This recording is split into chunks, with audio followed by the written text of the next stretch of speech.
Welcome to our channel. నా పేరు Sai Charan. So చూస్తున్నాము ఆగస్ట్ లో బ్యాక్ టు చాలా పెద్ద మూవీస్ ఉన్నాయన్నమాట. సో అంటే వాల్ట్ ఎన్టీఆర్ గారి, రితిక్ రోషన్ గారిని చూసుకున్నా, అండ్ కూలీ రజనీకాంత్ గారిని చూసుకున్నా ఉన్నాయి. సో ఈ సినిమాల గురించి మరిన్ని వివరాలు తెలుసుకోవడానికి ప్రొడ్యూసర్ చిట్టిబాబు గారు మన పక్కన ఉన్నారు. మరిన్ని వివరాలు ఆయన అడిగి తెలుసుకుందాం. సో సార్ నమస్తే సార్. నమస్తే సార్, ఎలా ఉన్నారు? ఆల్వేస్ సో ఎట్టగేలకి మనకు ఎండాకాలం సినిమాలు ఏం లేవు, అంతా దెబ్బేసింది. ఇప్పుడు సమ్మర్ లేట్ గా స్టార్ట్ అయింది సినిమా ఫీల్డ్. అవును, ఇప్పుడు సమ్మర్ సీజన్ ఇప్పుడు ఏప్రిల్ మే జూన్ లో ఉంటుంది. ఇప్పుడు మనకు జూన్ తర్వాత స్టార్ట్ అయింది, జూన్ లో స్టార్ట్ అయింది. అవును, అండ్ చూస్తున్న హరిహర వీరమల్లు రిలీజ్ కాబోతుంది. సో మంచి ఆదరణ ఉంది. హరిహర వీరమల్లే కదా సినిమా అంటే ఏ నెలలో వచ్చేది హరిహర వీరమల్లు? ఈ నెలలో వచ్చేది. నెక్స్ట్ రజనీ గారి సినిమా చాలా పెద్ద సినిమాలు వరుసగా ఉన్నాయి. సో మనం హరిహర వీరమల్లు చూసుకుంటే ఏ విధంగా చూడొచ్చు సార్? కలెక్షన్స్ వైజ్ స్పెషల్ ఉందమ్మా. ఒక స్టార్ హీరో సినిమా అంతే. ఆయన సినిమాలు రిలీజ్ అవుతున్నాయి, స్టార్ హీరో సినిమా. అందులో ఒక సినిమా ఇది ప్రత్యేకంగా ఉంది. సినిమా సక్సెస్ అయితే ప్రజలు బాగా ఆశిస్తే పెద్ద హిట్ అవుతుంది, అది లేదు అంతేగా. పెద్ద దాని స్పెషల్ గా అది కనివిని ఎరుగుని సినిమా ఏం కాదు కదా. కనివిని ఎరుగుని బాబా ఎక్కడ ఎవరు ఏనాడు తీసిన కాదు కదా. స్టార్ హీరో సినిమా, అనేక స్టార్ హీరో సినిమాలు వస్తారు, అందులో ఇది ఒకటి అంతే కదా. సో మనం చూసుకున్నట్లుగా సార్ చాలా సార్లు పోస్ట్ పోన్ అయింది హరిహర వీరమల్లు. కారణాలు అనేకం, అది కారణాలతో అయింది. అది ఆయన రాజకీయాలకు వెళ్ళటము అన్నీ ఉన్నాయి. ఇంకా ప్రొడ్యూసర్ కొంచెం స్టాండర్డ్ ప్రొడ్యూసర్, అతను హిట్లు తీశాడు, ఫ్లాప్లు తీశాడు, కానీ ఒక స్టాండర్డ్ ప్రొడ్యూసర్ కనుక అతను ఎంత డిలే అయినా మ్యాటర్ విషయంలో జాగ్రత్త పడి ఉంటాడని నా నమ్మకం. కనుక ఏ వ్రతం నాకు ఎప్పటి నుంచో తెలుసు కనుక, ఆయన మొదట్లో రోజు నుంచి తెలుసు కనుక, ఆయన మేకప్ మ్యాన్ గా ఉన్న రోజు తెలుసు కనుక, అతను కొంచెం పట్టున్నవాడు, కథ మీద పట్టున్నవాడు. సో ఆ పట్టున్నవాడు కనుక ఎంత డిలే అయినా, షూటింగ్ విషయాలు డిలే అయినా, కథ విషయంలో గట్టిగా పట్టుగా ఉంటాడు. అతను దాన్ని ఎక్కడ జారనివ్వకుండా, లేట్ అయినా విషయం మాత్రం మిస్ అవ్వకుండా చూసుకుంటూ ఉంటాడు అనేది నమ్మకం నాకు. డైరెక్టర్లు మారారు, దాంట్లో ప్రాబ్లం ఏంటంటే ఆ సినిమాలు డిలే అవటం కాబట్టి డైరెక్టర్లు మారటము, ఆఖరికి ఆయన ప్రొడ్యూసర్ కొడుకే డైరెక్టర్ అవటము, డైరెక్టర్ చేయటము. అతను డైరెక్టర్ ఓకే ఇన్స్టిట్యూట్ లో తిరిగి వచ్చాడు. సో చూద్దాం, వెయిట్ అండ్ సీ. ఉన్నది వస్తున్నాయి అన్ని సినిమా. నా ఉద్దేశంలో ఎవరి సినిమా అయినా, పెద్ద సినిమా, హీరో కాస్ట్లీ సినిమాలు అయినా, డబ్బు ఖర్చు పెట్టి తీసే సినిమాలు సక్సెస్ అవ్వాలని కోరుకుంటారు. ఎందుకంటే అది అయితే ఇండస్ట్రీకి మంచిది. ఇప్పుడు ఆ సినిమా ఫ్లాప్ సక్సెస్ అయితే ఎవరికి మంచిది? ఆ ప్రొడ్యూసర్కి, ఆ డిస్ట్రిబ్యూటర్కి, ఆ ఎగ్జిబిటర్కి, ఆర్టిస్ట్లే ఉందమ్మా. వాళ్ళు డబ్బులు తీసుకుంటారు, రెమ్యూనరేషన్ తీసుకుంటారు, టెక్నీషియన్స్ రెమ్యూనరేషన్ తీసుకుంటారు. ఈ ముగ్గురు ఉన్నారు, డిస్ట్రిబ్యూటర్, ఎగ్జిబ్యూటర్. వాడు బాగుపడాలి, వాడు బాగుపడితేనే ఆ డబ్బు రొటేషన్ మళ్ళీ ఇండస్ట్రీకి వస్తుంది. అందుకని ఏ పెద్ద సినిమా అయినా, ఏ హీరో స్టార్ పెద్ద స్టార్ సినిమా అయినా నేను సక్సెస్ అవ్వాలని కోరుకుంటాను. అది నా సినిమా వాడిగా. ఎందుకంటే నా ఇండస్ట్రీ బాగుండాలంటే ఈ సినిమాలో ఎక్కువ ఖర్చు పెట్టి తీస్తున్న సినిమాలు సక్సెస్ అయితే డబ్బులు రొటేషన్, ఏమైనా దెబ్బతిన్నాయంటే రొటేషన్ ఆగిపోతే ఇండస్ట్రీకి చెడు. కనుక సక్సెస్ అవ్వాలని కోరుకుంటాం అంతే. సో ఇంకొక విషయానికి వస్తే సార్, అంటే ఆగస్ట్ లో ఒకే రోజు ఆగస్ట్ 14th అంటే రెండు సినిమాలు, అంటే మన ఎన్టీఆర్ గారి, రితిక్ రోషన్ గారి వార్ 2 అంటే కూలీ ఒకే రోజు రిలీజ్ కావడం వల్ల ఏమన్నా బాక్సెస్ వద్ద ఆ రెండు సినిమా కలెక్షన్స్ ఏమన్నా దెబ్బతినే అవకాశాలు ఉన్నాయా? ఉండదమ్మా.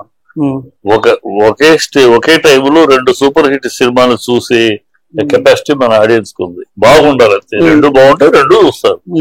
ఇక్కడ ఏదైనా ఏమాత్రం ఒకటి తక్కువ ఉంటుంది, దాన్ని బట్టి ఉంటుంది తప్పితే బాగుంటే ఆదరించడానికి మన ప్రేక్షకులు ఎప్పుడు సిద్ధంగానే ఉన్నారమ్మా. ఒకేసారి రెండు సినిమాలు మన థియేటర్లు బేవస్థగా ఉన్నాయి, మనకి థియేటర్ తక్కువ లేదు. కాకపోతే రెండు సినిమాలు, పెద్ద సినిమాలు ఒకేసారి రిలీజ్ అయినప్పుడు థియేటర్లు తక్కువ నెంబర్ అవుతాయి. ఒకే సినిమా అంటే ఎక్కువ థియేటర్లు, 500, 600 థియేటర్లు, 1000 థియేటర్లు రిలీజ్ చేస్తారు.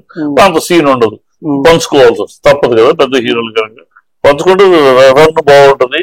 పిక్చర్ బాగుంటే ఆడియన్స్ ఆ సినిమా ఈ సినిమా కాదు, ఈ సినిమా వాళ్ళకి ప్రేక్షకులకి వాళ్ళకి ఏమి డిస్క్రిమినేషన్ లేదు.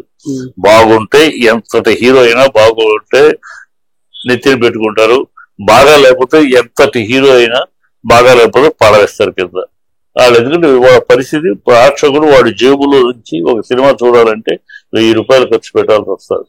ఆ పరిస్థితిలో వాడు బాగుంటే 1000 రూపాయలు ఖర్చు పెడతాడు, బాగాలేకపోతే వాడు కష్టపడి సంపాదించే డబ్బు 1000 రూపాయలు ఖర్చు పెడతాడు. ఈ ఫ్యాన్స్ అంటావా, ఫ్యాన్స్ మొదటి షో వరకే, ఫస్ట్ షో వరకే. రెండో షోకి బాగాలైతే ఫ్యాన్స్ మామూలు సార్ ఫ్యాన్స్ లెక్క కాదు సార్, అల్లరికి గోలకి ఫస్ట్ డే తప్పితే తర్వాత సినిమా అనేది జనరల్ ఆడియన్స్ నచ్చితే రెండు నిలబడతాయి. దాంట్లో ఏ ఒక్కటి నచ్చకపోయినా వెనక్కి వెళ్ళిపోద్ది, అంతే కదా. సో ఎట్టకేలకి రితిక్ రోషన్ గారు బాలు అంటే నార్త్ సినిమాలో నటించారు వార్ 2. సో చూసారా సార్, మీకు ఎలా అనిపించింది పర్సనల్? డెఫినెట్ గా ఇప్పుడు రితిక్ రోషన్ కూడా చాలా అప్రిషియేట్ చేస్తారు జూనియర్ ఎన్టీఆర్ చేయటం నాకు అదృష్టము గౌరవంగా ఉందన్నాడు. ఆ డాన్స్ వాళ్ళిద్దరి మధ్య డాన్స్ పోటాపోటీగా డాన్స్, ఎందుకంటే రితిక్ రోషన్ కూడా మంచి డాన్స్ మనాడు దుమ్ము లేపుంటాడు కదా డాన్సింగ్ లో.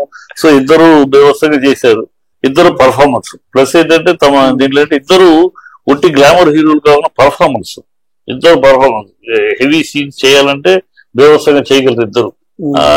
పోటాపోటీగా ఉంటుంది. స్క్రిప్ట్ ఎలా ఉంది, స్క్రిప్ట్ ఎంత బాగా పగడబద్దిగా చేసి ఉన్నారు. వెయిట్ అండ్ సీ, సక్సెస్ అవ్వాలని కోరుకుందాం. సో అంటే సార్ టీజర్ రిలీజ్ అయినప్పుడు మనం చూసాం తారక్ అన్న బర్త్డేకి.